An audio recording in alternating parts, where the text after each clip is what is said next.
Hello everyone. We have a game with the black pieces and we will pre-move d6 because we play it against both e4 and d4. He develops his bishop. They love starting like this for some reason. We attack a central pawn and this 1200 rated player hangs his knight going for Frad liver attack. And continues with the queen. This guy is crazy. You have so many ways to freaking stop this. It's insane. Let's do a cool one. We'll do this. You could have pushed the pawn. You could have done so many things. Now we're just up a piece, so this game is over. I'm gonna offer this guy a draw.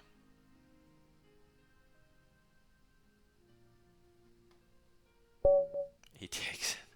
He took it. So we go again, and we pre-move d6 against Nord Panda. Okay, he's not a 1200, he's a 1000, but at least he knows to put two pawns in the center. You see the difference between the 1200 and this guy? So we develop and attack it. And let's see if this, see, even the 1000 knows to defend his pawns. So let's fianchetto. And he plays the early e5. We know early e5s are not scary. Why? Not well developed enough to do stuff like this. Let's take it. If he takes back, we take the queen, and we just win outright. Why? Double attack. Same as... actually, I deleted that video, but because I won too quickly, the guy blundered in such a ridiculous way. I played a game just like this, but he lost in like a minute, so I didn't bother with the video, but I was about to refer to it. Anyway, he's losing. He has to defend the more important threat, and I'll take his pawn and just win the game.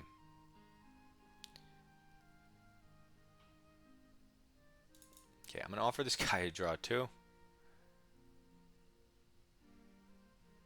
I'm literally just drilling patterns in your brain. Because the game's over from here, it's just...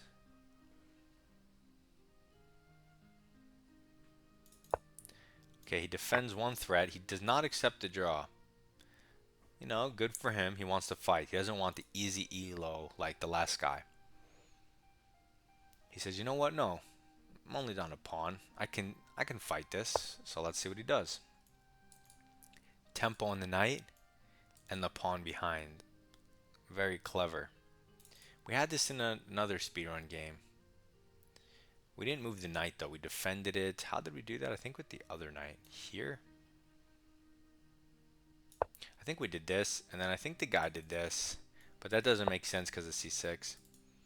So now he attacks not the pawn only, but the square itself. So pushing c6 hangs the fork. How can you defend this square? With your king only, I think. I don't see another way, so let's do that. Now, we both lost castling rights, but I'm up a pawn, and I'm about to kick his stuff as far as I can tell. Also, his knight's misplaced. This looks like, oh, I can just castle, but you can't. Bishop here, not a good move. So he moves his king, which makes some sense, but is kind of slow. Let's just kick the knight. Our king will love to rest on c7 once we get rid of this bishop on the diagonal. Which we can in a number of ways, so no big deal. But right now, let's see what he does with the knight. He goes here. This doesn't attack anything. What's the drawback? It seems a bit weird, encouraging a5, which I think I would want to play. So I think it's a good improving move. Gives space for the rook. Also, we could launch this up the board. What? Okay, so he thinks he's counterattacking. That's why he's hanging the knight. But my knight's defending, and if you take the knight, I have a replacement knight. So this doesn't work. And we take the free knight. He takes the knight, but we just have a replacement, and there's nothing here. If he kicks it, we kick him. Tit for tat. Now he hangs a bishop, but That gives way too much material up for the rook in the corner. Not to mention we don't have to even take the bishop. We could just go here. But I'm going to take the bishop and let him do this whole thing because I don't care. My king wants to go here anyway, so now I'm improving my king. And his knight can go here only. If we bring the bishop out, he can hit it with a rook. Let's start with the free check. That way our rook is closer to hitting the knight for free. Develop free. And then we don't have to move our e-pawn to develop. So he goes in the corner, but if this was a queen, this could be like a smothered mate pattern. So here, at the very least we can get the rook in the corner.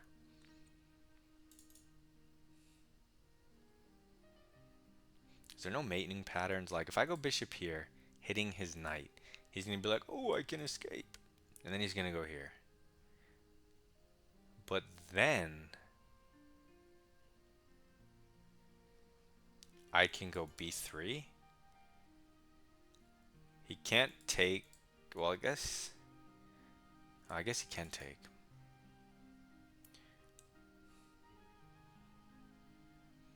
I mean, you have so many good moves here. It's hard to tell. Check, double check. I mean, you can just take the rook. You'll be up 3 points of material. You could also go knight back even and just say your knight's trapped.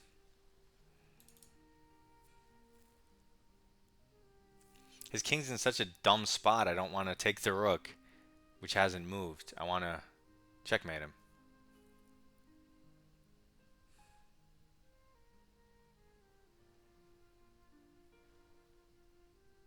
How though? How? I guess if I just win the knight, it's a clean knight, which is better than the exchange, giving up my knight for some bad rook. Okay, so let's revisit this. Here. Well, then I could go here, and even take that rook, and then take the knight. Okay, so let's go bishop here and just trap his knight. We're threatening to win it outright.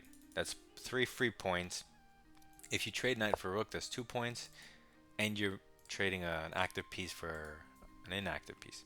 So now we can go check, and you can see that taking this rook, which is much more active, hitting my stuff, threatening things, whereas this rook hasn't moved and isn't threatening anything. It's blocked by the king. So now when I go check, I get to take this rook. I also now have the opportunity of bringing in my rook for free. But that might help his king get out of the way of his rook. So we don't want to help him. So let's just take the rook. Although, yeah, because we're going to take this anyway, so our rook's not going to be on that file. So let's just take the free knight. And now we're up 2 clean bishops. Everything else is even. Resignation. Don't know why I took the 2 clean bishops for the resignation, but yeah, bishops are super strong. The center is completely open, and so these bishops will reign supreme and just run amok all over the board. 94%. We do have a mistake. 15 center pawn. Let's find that mistake. So we attack his pawn, center and development. And now this is development with the future center. And already we take forcing move, going down a line that's better for black. Okay, so we gain a positional advantage. We remove his castling rights. And now we're basically better by 1 pawn. Forcing move, improving a piece for free. Free stuff. Okay, so this is my mistake. He develops the bishop to attack the knight, and my one mistake is here. We have a -3, completely crushing, winning position. It says, if we play knight out. But we went knight d7. I mean, I didn't put too much thought. I just figured, you know, instantly, if I put my knight here to defend my knight, maybe he'll go bishop here, and if my knight's pinned, then this knight's technically hanging. I guess you could just fianchetto. and redefend it. But let's see the line. We go here. I'm assuming he'll pin the knight. Okay, forgetting about throwing this in because that's not part of what I'm looking at. So bishop g7. If he just takes this, you could take with the pawn, or you could just take backwards and give the pawn. So pawns are even, but it's -3. Because your bishops are so strong? What is this?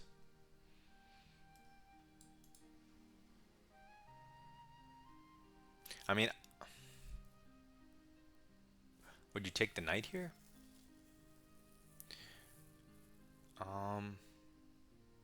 And just ruin the structure? Maybe. Maybe. Because you do have the 4-on-3 on that side.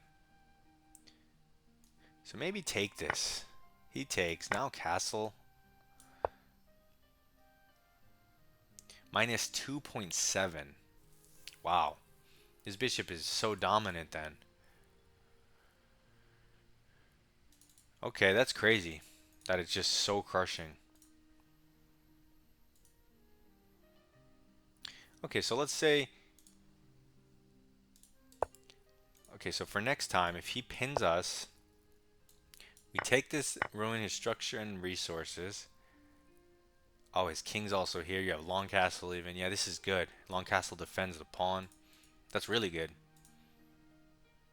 So if you go here, maybe that's not his best move. What if he goes knight here and attacks? Wow, you can throw this in? Really?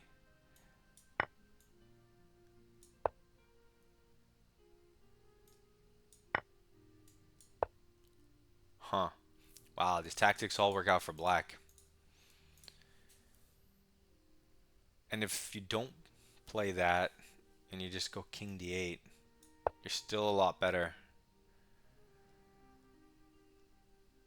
Yeah, so I guess you can put your knight here and it's no problem. But why is this a mistake? Like, okay, I get that knight c6 works, but it's not like you're ever really jumping in, so...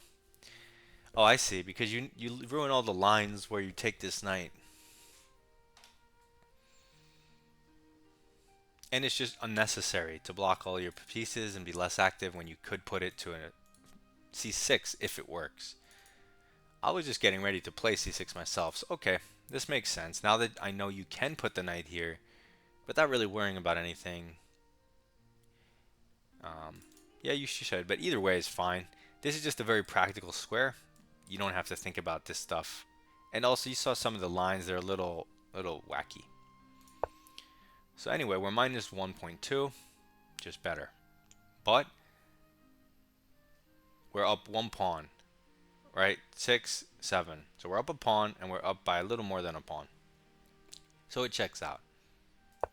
Force move, because we have to defend.